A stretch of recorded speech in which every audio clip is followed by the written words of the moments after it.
TRW here with Au Fil de l'Épée, or By the Edge of the Sword series.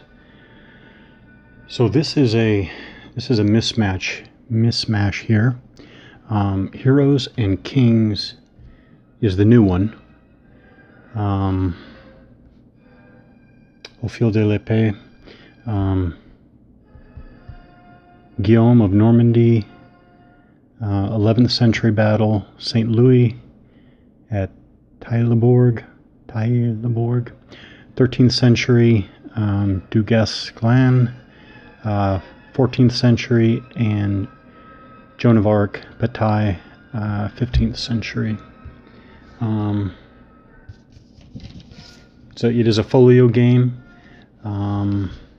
Heroes and Kings brings together 4 battles from the series, Au Fil de l'Épée, previously published in DTP by by CNC in revisited and redesigned versions. Yeah, so that's what I thought. I thought these are a redo and reprint, or reissue actually. So revised and reissued of earlier battles in the series. So that's this one. So we have English version and French version rules and scenarios.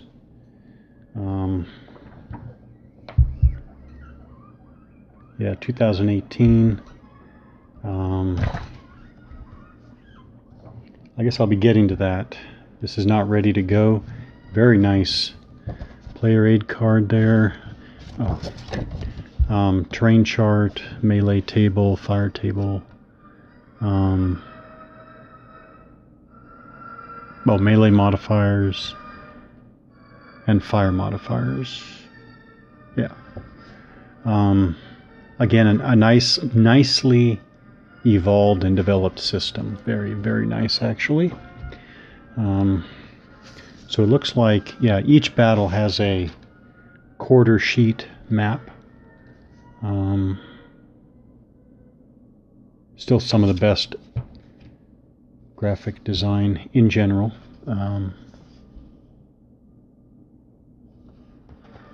In all of wargaming.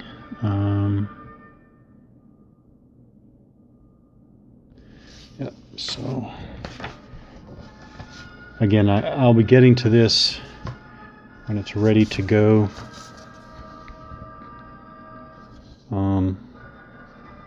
Great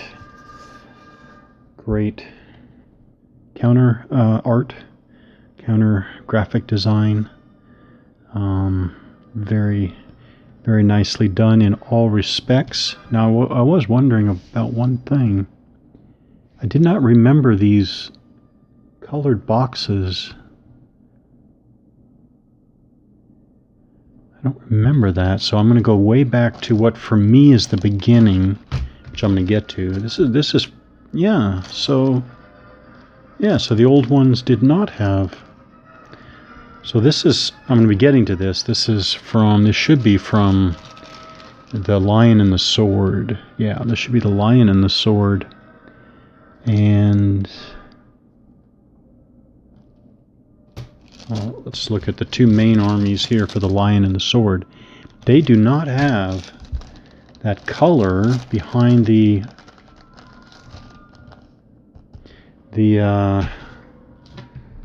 what is it, the strength value? The combat strength, yeah. So that is interesting. So it looks like, I guess, for a kind of formation, but it's actually the larger formation, because you still have, like you had before, you still have the shield designations, which are so nice, by the way. The shield designations there, you still have those. But then it looks like for Henry III here, he's got his shield, his formations by shield, like that. So he has like 3 formations, and there's still the green.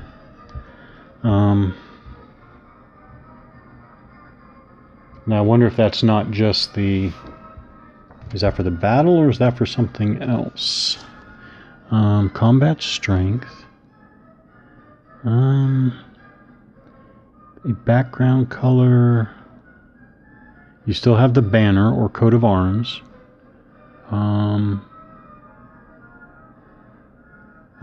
Okay, I don't see a quick explanation, but that was not there before. So these are so nice. So this is the counter sheet for, again, Heroes and Kings.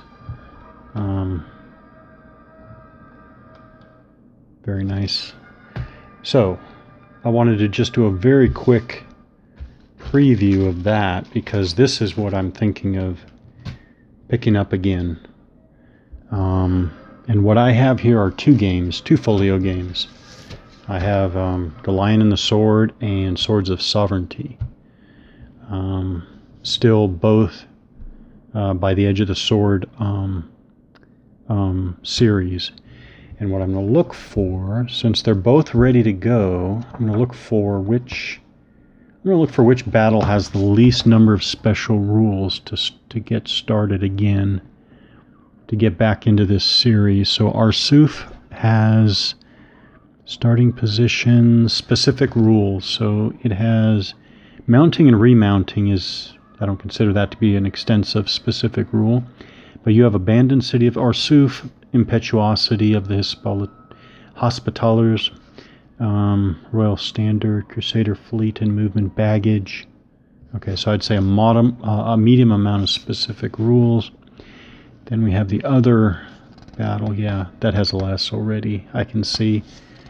It's this one, Trematusha. This has mount, dismount, fire table. The equestrian skill of the Turcopoles allows them to ignore the modifier -1 in firing unit. Okay, it's mounted. Okay, that's interesting. Royal Standard, Richard the Lionheart. Mace of Isaac Comnenus. Okay, so that's just a few specific rules. So actually that battle, which is this one right here, that's this one right here, is a contender. And that's again Lion and the Sword. And then we have Swords of Sovereignty as the two battles, Bouvans and Vordingen. Let's see, Battle of Vordingen, game scale.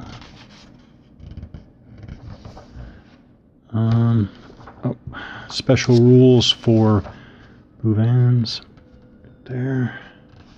Special rules: militias, archers, units carrying the oriflamme, leaders on foot. Okay, so moderate. Actually, that's actually not too many. Special rules: militias, war wagons. That one. Hugues and Guy of Catalan. Vordingen Castle. Yeah, okay. I'm going to go back to The Lion and the Sword. I say back to because I did try this. I think a few years ago, I tried stepping through a turn or two of Trematusha. It wasn't bad, but I didn't stick with it. I don't think I had yet moved into a mental place where I was interested in this type of hex encounter game, but I'm definitely here now. So I am going to play Trematusha. So that is what I'm going to do, which is this battle right here with the brownish battlefield color scheme there. And this should be this is the player aid chart for The Lion and the Sword. Great series. Great series. So I'm going to be using, I think, I'm trying to remember. I think I'm using, oh well, I'll figure it out, but that's what's not obvious. The green is definitely your Muslim or Islamic, well, Muslim troops, I guess. And then we white, blue. Yeah, I still can't remember exactly. It's been a while. It's been a few years. So pieces. Oh, I know what. Then we have what's what? Oh, so this is. So these ones are from Swords of Sovereignty. Kind of a white themed collection here, and pale yellowish. And this is their Swords of Sovereignty 2012. I think the Lion and the Sword is 2011. 2010.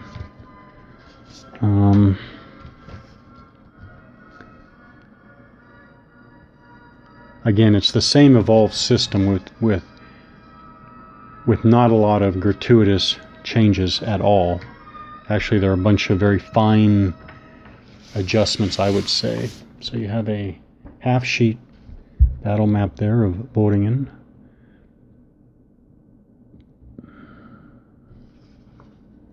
And then on the back, Bouvans.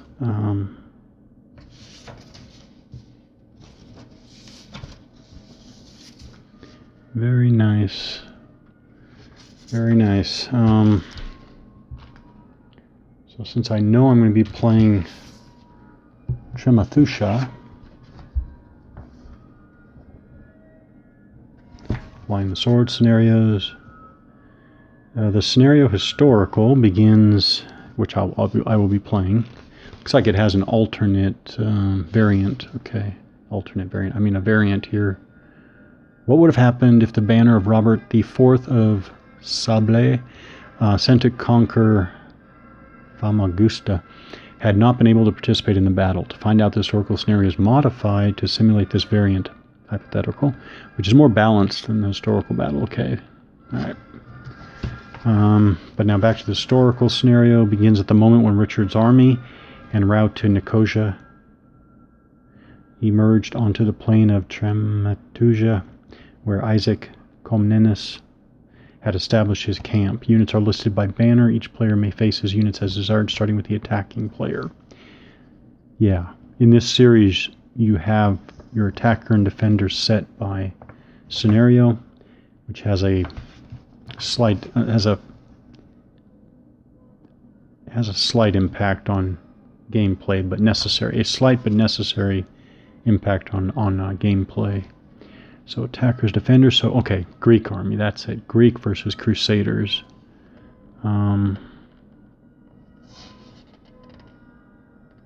A turn represents 20 minutes of real time. A map hex represents about 250 meters. A strength point represents 100 men. And this is what I'm going to be looking at next. I want to get back into this series. I'm still really feeling a deep interest in medieval. I still wish that there were more games that I could find that covered the, I guess you'd call it the early Middle Ages. But I'm talking about really the 7th, 8th, 9th, and 10th centuries. But this will have to do. I liked what I saw of this series in the Dauphin and the Sword, and so I thought I want to continue with the general system, because I finally see now the turn structure, and I think it's quite I don't know, it's engaging. It's or at least it's what I what I feel like getting my teeth into at this point. And again, I am not ready to prep this one that I just got, but I will be, I think, moving up through the series, through the games that I have in the series. You know, I might have every game in the series that has die cut counters. I can't think of one with die cut counters that I don't have, because I have the Dauphin and the Sword. That was a Truce in the Sword, or I can't even remember. Truce in the Sword, and these three. So yeah. Let me get into it. Going to move to Greek Army versus Crusaders.